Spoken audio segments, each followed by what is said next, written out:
Okay, so what I'll be talking about today are some of the non-traditional amendments that have been applied to, or that we continue to apply to soils, as nutrient sources for crops, and also as conditioners for soils in order to improve soil health. So they come in different shapes and sizes. There are a lot of them. They have flashy names. And some of them are relatively new, like biochar. You'll be hearing a lot about that, and there have been a lot of symposia that have been held in the last few years just on biochar alone. And the reason for that being that there's a connection here with climate change mitigation, stemming from the proven capability of biochar to improve carbon sequestration. So there's lots of them. Some are inorganic, and many of them increasingly are organic in nature. So what we are seeing right now, because of the regulations that are becoming increasingly stringent, we have a lot of generators of organic waste from agricultural, municipal, industrial sources. They are becoming very creative in terms of finding alternative uses for organic waste. And that's for environmental reasons primarily, but also because some of these, they present a real good opportunity for tapping some of the nutrients, the fertilizer nutrients that they contain. So there's also an economic reason for processing such organic waste. And for the most part, they are applied to agricultural land, okay? So application on agricultural land traditionally has been considered like disposal, but more and more, because of the beneficial uses that some of these wastes are finding in agriculture, is becoming like an economic incentive. And for some of the wastes, actually, they are further processed, adding value to them, increasing their nutrient value. An example here being fertile growth. This is very common in the eastern US, and that's made out of poultry litter, and it's got an analysis of 4% nitrogen and 3% phosphate, 3% potash.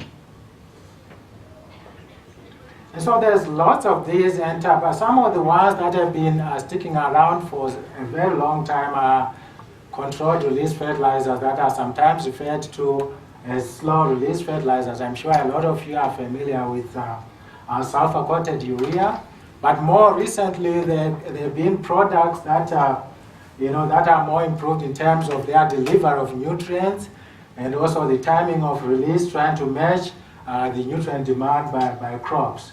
And so one product that I'll talk about today is polymer-coated urea. Some of you may be familiar with ESN from Agrium. This particular fertilizer is very similar to that. They use very similar coating technology. These are thermoplastic coatings that they use. Thermoplastic in the sense that the nutrient release or nutrient availability of nutrients that are contained in the fertilizer granules increases with temperature. So as temperature increases, we know that plant growth is also related to temperature. And so the same with these fertilizers, nutrient release will increase with increasing temperature. So I'll be focusing on the use of these fertilizers in potato production. Why potato? Because some of these high-tech products, they are very expensive, right? And if you have any hope of trying them on agronomic crops, one of the best crops to try on is potato, because it's got a high value, okay? And also the other reason is that potatoes, they present a special challenge in that they have a very shallow root system, and added to that, they require a lot of nitrogen, okay? A lot of nitrogen, and you have a shallow root system. So in order for you to be able to satisfy the nitrogen demand for the crop, you have to apply way high amounts of nitrogen. Added to that, they also require a lot of water. So the product of that, and also they like coarse-textured soils, sandy type of soils.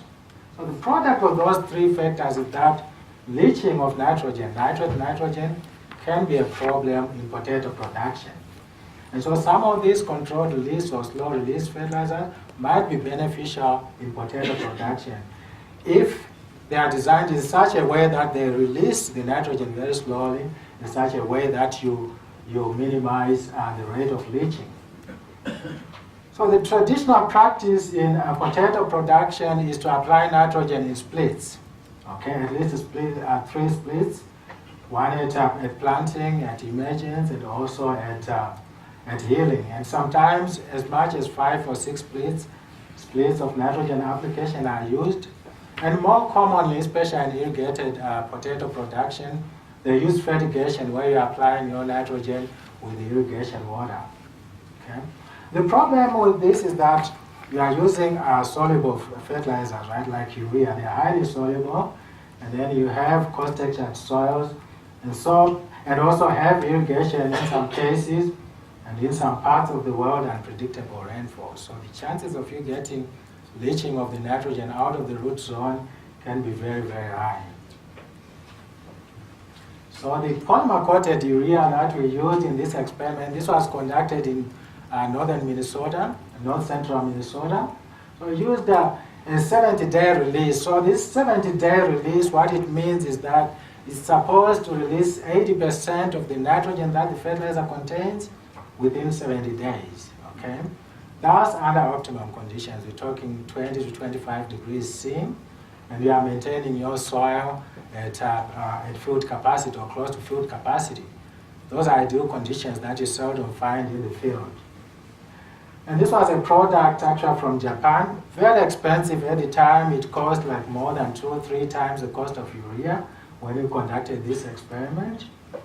And it's got a mix in the coating, polyolefin, polyvinyl chloride, and some additives that are added in there in order to control the response of the coating to temperatures. So we're interested in looking at, comparing this type of fertilizer to traditional sources like urea. Okay? And that fertilizer, by the way, is coated urea. So urea is 45 or 46% nitrogen. That product, because of the thickness of the coating, contains 40% nitrogen. Some newer products, like those from Agrium, they contain way higher nitrogen than that, very close to 45% of nitrogen in the coated product. So we're interested in comparing that to regular fertilizers in terms of its effect on potato yield, and also in terms of how much of the applied fertilizer is the crop able to capture. Okay? And also, more importantly, like in northern Minnesota, because the soils there are very coarse textured, potatoes are grown under irrigation, nitrate leaching can be a big problem, especially where you have the aquifer very close to the ground surface. So that's the site Becker, that's in north central Minnesota, coarse textured soil. This was a 3-year study a very long time ago. This is when I was doing my PhD thesis. So I tried 4 different experiments over a period of 3 years, 97, 99. And in 1999, we had 2 experiments. So the reason being that you do an experiment like this and you are testing a product which might have an advantage over traditional sources because of its effect under conditions that are conducive to leaching. So you do this over 2 or 3 years and you don't get any leaching, right? When you are done with the experiment, you get lots of leaching. Are you going to repeat it? That costs money, right? So what we did in the final year, we decided just in case we didn't get any leaching rains at all, we're going to apply excessive irrigation, especially during the first 3 to 4 irrigation events. We used russet Burbank, which is used for processing. And we tested 2 sources of urea or nitrogen, the regular urea and then the polymer-coated urea. And that polymer-coated product, we applied it just once at planting, which can be an advantage, right? You are going to apply your urea multiple times, but because this product releases its nitrogen very slowly, you can have the luxury of applying once at planting. And so we used the 3 different rates, and believe it or not, in northern Minnesota, they can apply as high as 300 or sometimes even more kilograms of nitrogen per hectare. We also included another treatment, that post-hill urea, actually that consisted of 5 split applications of urea, 2 of those occurring after healing.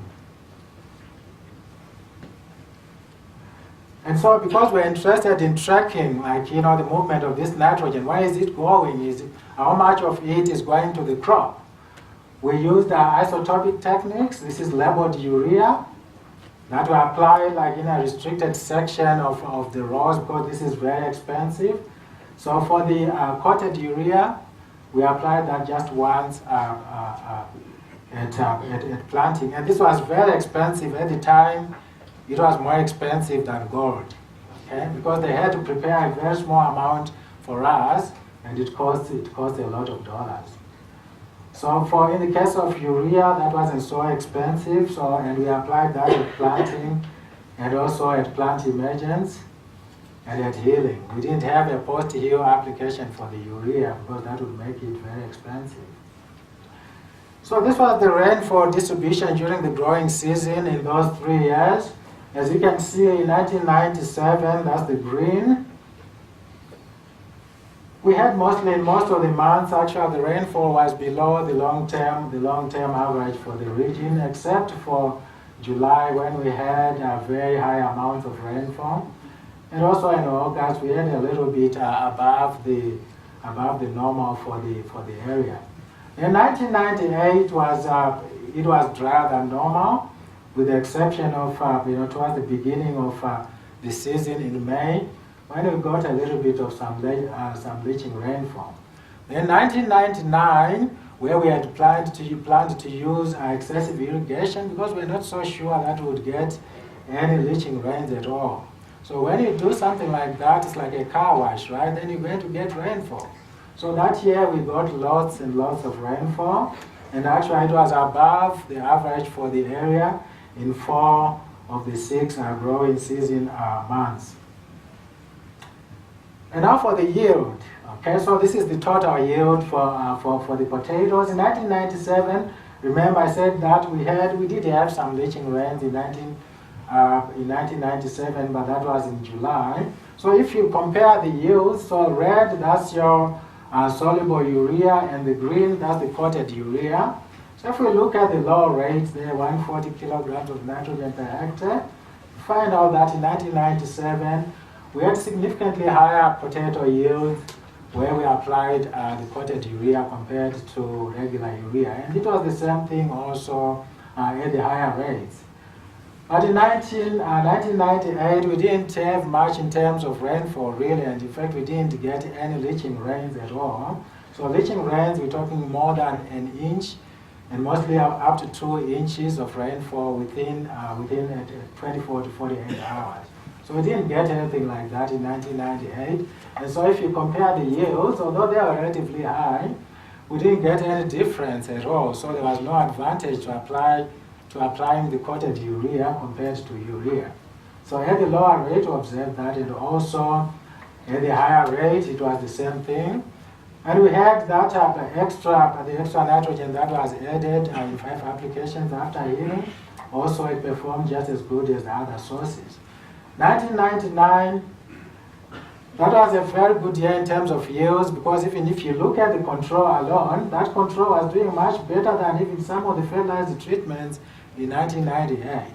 Okay? So in that year, we didn't find any advantage from applying coated urea compared to the regular urea. The same also at the higher rate.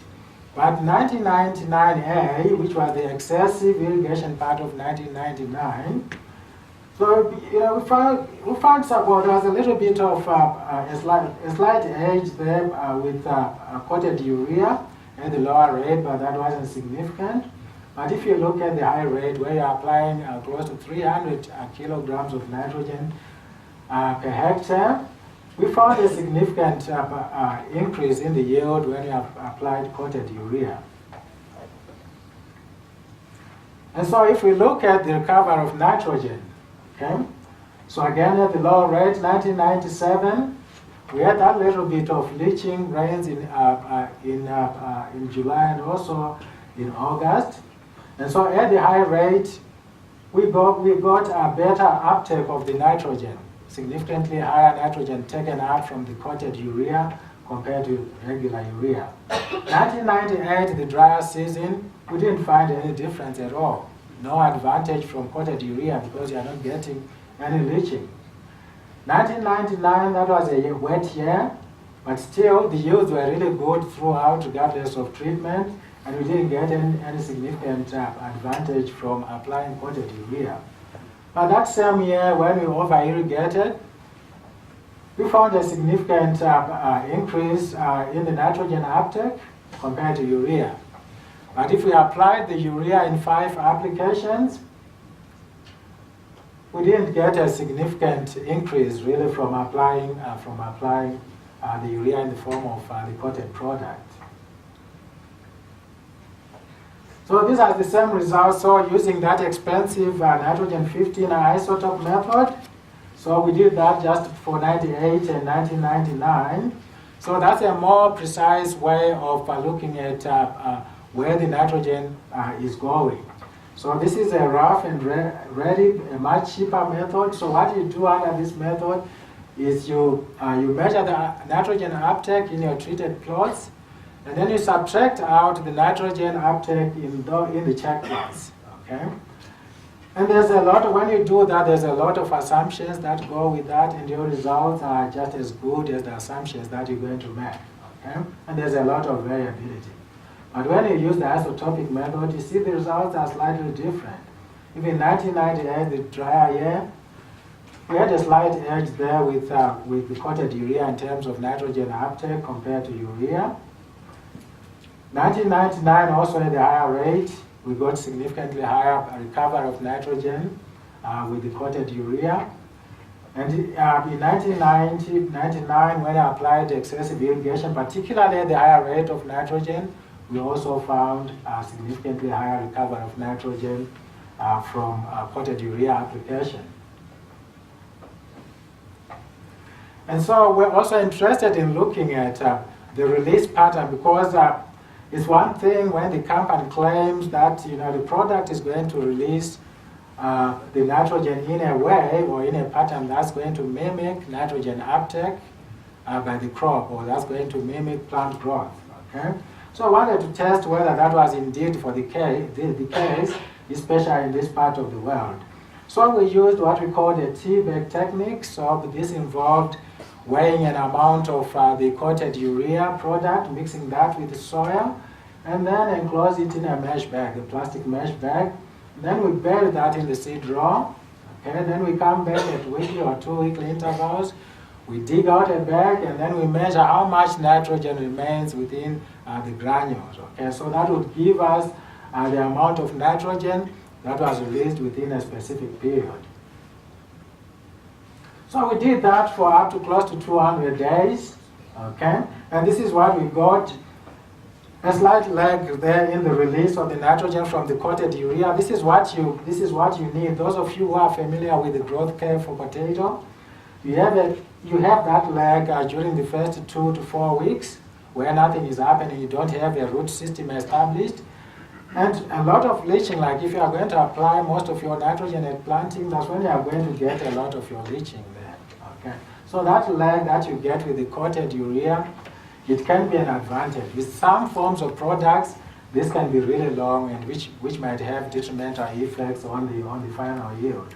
And so we found that it was like a quadratic response, like with time in terms of how much the percentage of nitrogen that was released from this product. This is the same sort of curve, but in this case, we're expressing that in terms of the growing degree days. And so remember I said at the beginning that this product, the release under ideal conditions, you release up to 80% of the product in 70 days. So we monitored these over more than 150 days, and guess what we found?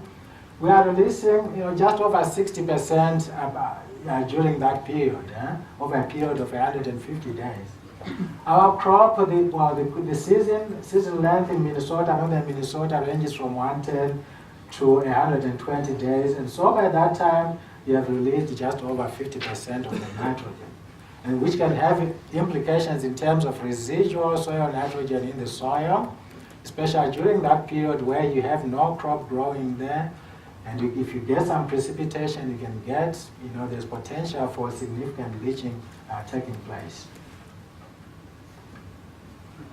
And so we also looked at leaching using suction samplers, and these were installed to a depth of 120 centimeters. And this is what we got during 1997. We got significantly lower leaching with the coated product compared to urea. And most of this, I guess, was because of the leaching events that we got in July. And in July, we got a lot of leaching of the urea product. 1998, not much in terms of leaching rains, so at the lower rate, we didn't get any difference at all. But there was some significant difference there, significant reduction in the leaching, where we applied the polymer-coated urea, compared to urea applied 3 times or applied in 5 splits. 1999, another wet year, again significantly lower leaching with coated urea, both at the lower rate and also at the higher rate. Okay, so it doesn't matter whether you applied your urea 3 times or in 5 splits. When we over-irrigated, at the lower rate, we didn't find any difference at all, but at the higher rate, we found a big reduction when we used the polymer-coated urea. Or with urea, it was just as good as the polymer-coated urea, okay, if we applied that in 5 splits. So the summary out of this is that we got significantly higher yields with the polymer-coated urea, but only in those years when we had significant leaching rains. So in a normal season or below normal season, if you're applying just the right amount of irrigation, your chances of getting differences are minimal. So there may not be a justification for applying this type of fertilizer, especially at the time when the technology was still very expensive. It might be difficult to justify recommending such a fertilizer. So when we looked at leaching, overall we found up to 49% reduction in nitrogen leaching with the coated urea compared to the regular urea. And also nitrogen recovery, particularly at the higher rate of nitrogen, was generally higher with the coated urea compared to the soluble urea. Residual nitrogen, I didn't show results for that, but we did measure or analyze for residual nitrogen after harvest, and we found that we had significantly higher residual nitrogen. That's not a surprise because we only had up to 60% of the nitrogen from the coated urea being released. So there was higher residual soil nitrogen after harvest. And also what we did in the following year, when we had a rye crop, we also monitored leaching there, and we found substantial leaching, particularly at the higher rate where we had applied the coated urea. And so the overall conclusion out of this was that, or maybe that the formulation that we had in terms of residual effects is probably too long a release duration. You probably need a formulation that releases its nitrogen within a shorter period if you are going to avoid the problem arising from residual nitrogen. So that was inorganic fertilizer. So in the last 20 years, there's been an increasing emphasis on some of these organic products of industrial agriculture or municipal processes. You have lots of beef cattle here in Alberta, close to 6 million, I believe, and that's a lot of manure to deal with. Unfortunately, some of the producers of this manure or generators of these manures are becoming, more and more innovative, trying to find value out of the manure. This is an example here. This is the IMAS process that was invented by IMAC biogas. And so what this does is to take the manure out of, and this is unique in that it's not a new technology. It's been used a lot in Europe and in parts of Asia. But the difference is that much of the technology that was available until this came up was adapted to manure slurries. That's manure that's very high in water content. But when you have manure like we have in the feedlots here, where you have a high solids content, it's a challenge to use technology like that. So these guys, they came up with a technology that can deal with that. So you have your manure there. It's not just a source of nutrients. You can also harness the energy and the biogas out of manure, and that's what all this process is about. You have your anaerobic digestion taking place there, and it gives you biogas, which is basically a mixture of carbon dioxide and mostly methane. And you also get energy out of that. But after you get the energy and the power out of the manure, what remains still looks like manure, and you still have to deal with that. Those are separated solids. So that's manure after undergoing anaerobic digestion. Still contains, a substantial amount of nutrients. So what you are losing mostly in your biogas is the carbon. So when you do that, your solids content is going down a little bit. Your nutrients, you are not losing much in terms of the nutrients. So you are preserving most of your nitrogen and phosphorus in the core product out of this process. Okay? So what they do in this process is to separate the solids, the digested solids, from the digested liquid. Okay? And that liquid, it can be cleaned up a little bit and then cycled through the process. Or it can, because it also contains a lot of available nutrients, it can be applied directly to cropland. Okay? And then you have this solid part here. So you have removed some of the available nitrogen and phosphorus from the solids. Then you have to deal with that. That's a source of nutrients. In some cases, it can be returned to the feedlot for use as bedding for the animals, or it can be spread on agricultural land as a source of fertilizer and nutrients. Okay? So, and for that, it can be composted, or it can be applied as is, or it can be pelletized. Okay? So form it into some pellets, which will facilitate the application on farm using regular farm equipment. So the thing is, like, once manure goes through this digestion process, does it retain the same properties as manure? Okay? So we conducted an experiment to look at that in terms of the fertilizer value and also the environmental properties of this product in terms of greenhouse gas emissions. Okay? These are our treatments. So we are comparing regular manure, okay, and digested manure. Those are digested solids. And then the pelletized solids. Some of the properties there, just look at the carbon to nitrogen ratio, not much different really.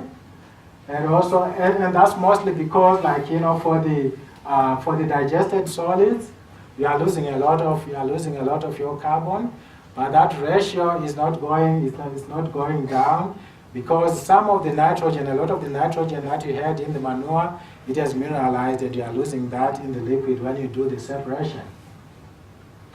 And that's your mineral nitrogen there, much higher in the raw manure. Again, some of that is going with the separated liquid.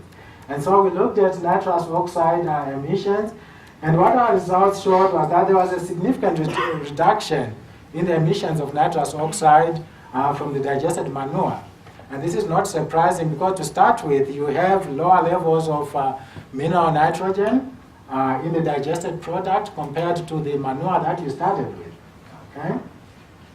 And the pellets, surprisingly, when you pelletized those solids, you get a spike in the nitrous oxide emissions. And that's probably, we don't know exactly why, but that's probably because of the concentrated microsize that you have in those pellets of nitrogen. We also did a bioassay where we're looking at yield from these products, and we found no significant difference really from the separated solids compared to fertilizer or the regular manure, the raw manure. And they all did better than the control, which is shown in the dashed line there. And but for the pellets, look there, because you are getting a lot of immobilization of the nitrogen, the yields were much lower than the control. We also looked at nitrogen recovery, again very poor with the pellets, and also lower with the separated solids. So to summarize this, we found a reduction in nitrous oxides emissions when you use digested manure compared to raw manure, but the yields were similar. Okay, pelletizing was not a good idea. You may need to fortify the pellets with mineral fertilizer if they are going to be of any agronomic value in crop production. Immobilization was a problem with digested manure, particularly with the pellets. And also our recommendation is that it may be prudent to use, to supplement the digested manure with commercial fertilizer, just because you are starting, to start with, you have lower levels of mineral nitrogen in your product, and also the rate of mineralization once you apply the product into the soil is very, very low. Okay? I'll stop here, but I just want to mention that we are also looking at other products from manure, like in Manitoba we have a lot of hogs, and hog production is associated with lots of manure, with lots of phosphorus, and when you have Lake Winnipeg downstream, that's a very, very bad recipe. And so there have been a lot of efforts to try and capture the phosphorus that's in manure, first of all using solid separation, because there's a lot of phosphorus that's attached to the solids, especially the fine solids. And also there have been efforts after you remove those solids to try and precipitate the phosphorus out of the liquid, okay, from the manure. And what you get out of that is a chemical that's similar to what you can find in kidney stones, which is Truvite. So we are doing work right now to try and find the commercial value of that Truvite, because Truvite has been used for years, but most of this Truvite that's available on the market is relatively pure because that's obtained from wastewater treatment, okay? But this Truvite that we have from manure is very dirty. You have a lot of organics in there. Is it any good for crop production? We are doing some experiments right now to try and look into that. And also, like, it's a slow release source of phosphorus, which has implications for canola, because canola is sensitive to phosphorus. We can't apply as much as we have to because of seedling toxicity. So this Truvite is a slow release. Can we apply more in the seed row? Those are some of the things that we are looking at. Thank you for your attention, and thanks again to the AIA for the invitation to this meeting.